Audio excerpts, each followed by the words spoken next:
In the skies above Britain, a UFO appears from nowhere and flies alongside the Concorde. It seemed intelligently controlled, but cameras can lie. The flights were filmed with a specially designed periscope camera system, Astrovision, which uses a complex arrangement of lenses and prisms. We asked Alan Tanner of the original British Airways film team to take a closer look. Now, this is probably the classic UFO shot that everybody refers to when they talk about UFOs and Concorde. Again, you will find that it looks very similar to other shots that we've got with funny little marks on it that people say, was this a UFO or wasn't it? Look at it closely and you'll find that there's that little spot of light coming there, which could be quite easily mistaken for a UFO.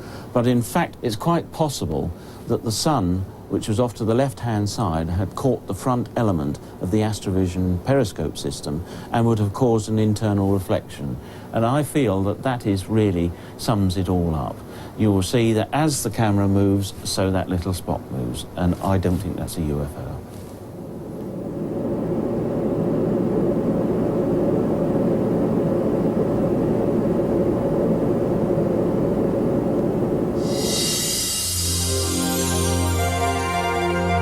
In Norfolk, England, 3 fishermen filmed a diamond-shaped UFO. Checks were run on aircraft and weather balloons, but the skies were completely clear.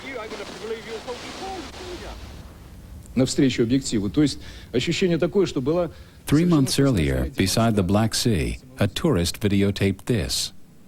It seemed an extraordinary coincidence, until we met Simon Nash of Panasonic. This is a basic iris motor.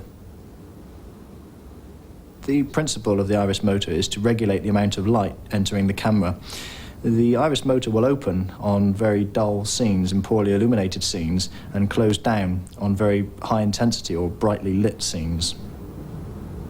We actually have no idea what this sort of object is here in the sky. It could be reflection from a plane or some other light source. But as the camera starts to zoom in, you can clearly see here the shape of the actual iris elements within the lens section of the camera.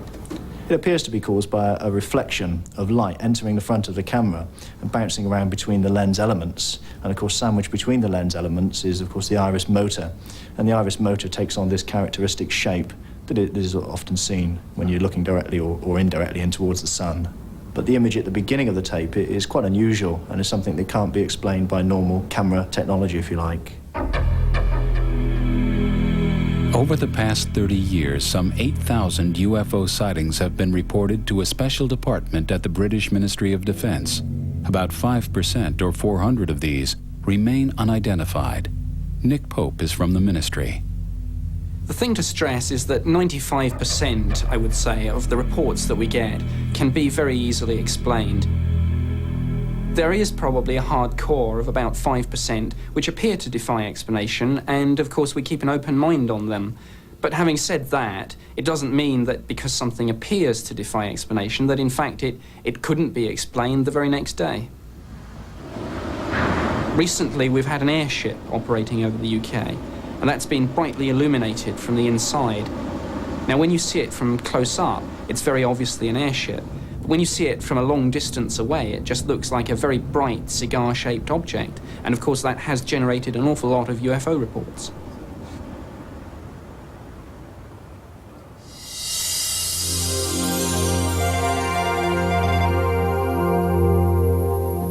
Many reports continue to defy rational explanation. In a valley near Ottawa, Canada, the object on the right was apparently witnessed by more than a dozen people. The Royal Canadian Mounted Police said it was in fact a Sikorsky helicopter, but the Canadian Defense Department said there were no helicopters in the area.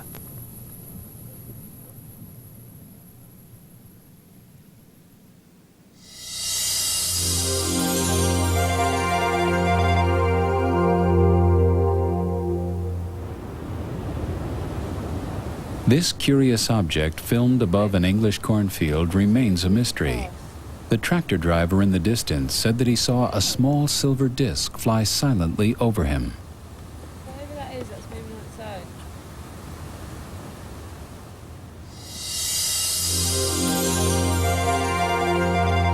As a TV cameraman was setting up for a weather picture in Wisconsin, an object flashed past the windmill.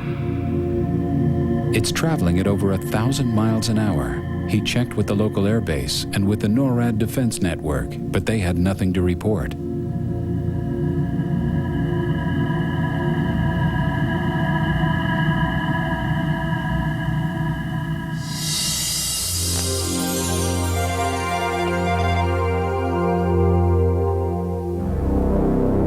In Oxfordshire, while filming a farming program, a TV crew suddenly noticed this object over the fields. Well, first of all, we saw what appeared to be a very large vapor trail, much thicker than the normal vapor trails.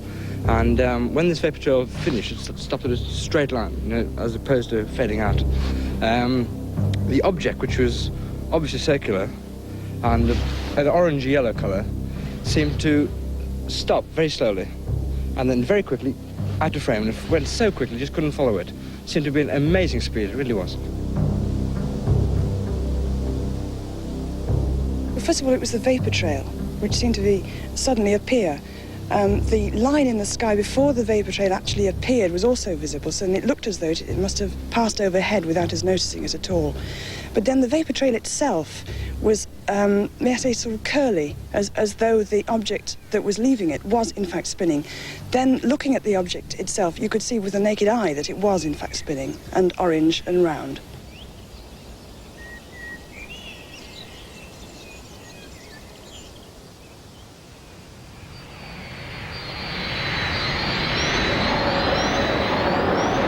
Over 3,500 UFO reports worldwide have come from civilian and military pilots.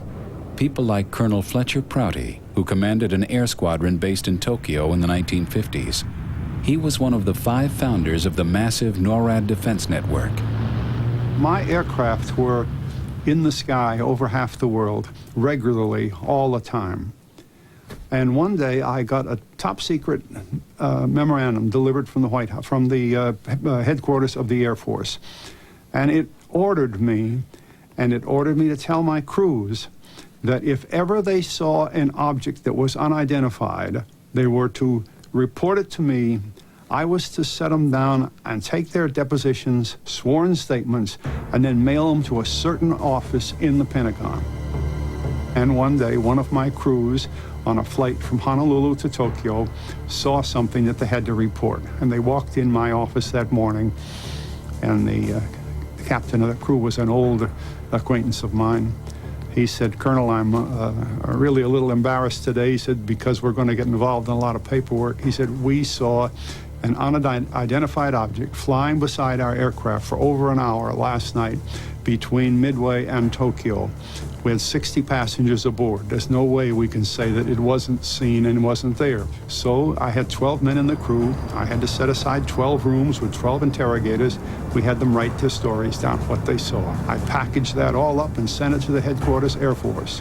Never heard another word from it. In the United States, secrecy remains the order of the day, in part a legacy of the Cold War and new weapons development. But in Russia, things seem to be changing. We were given unique access to leading military figures in the former Soviet Union who not only came forward with their own testimony, but discussed research projects linked to UFO incidents.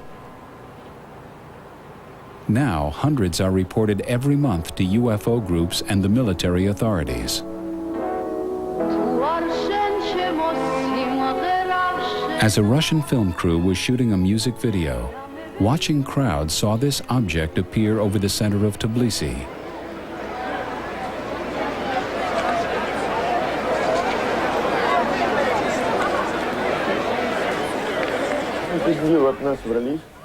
In Moscow, a KGB officer and his family filmed a group of unidentified lights.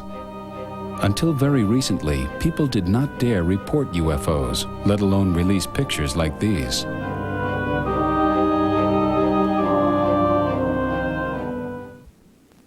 Out of This World will continue on TLC.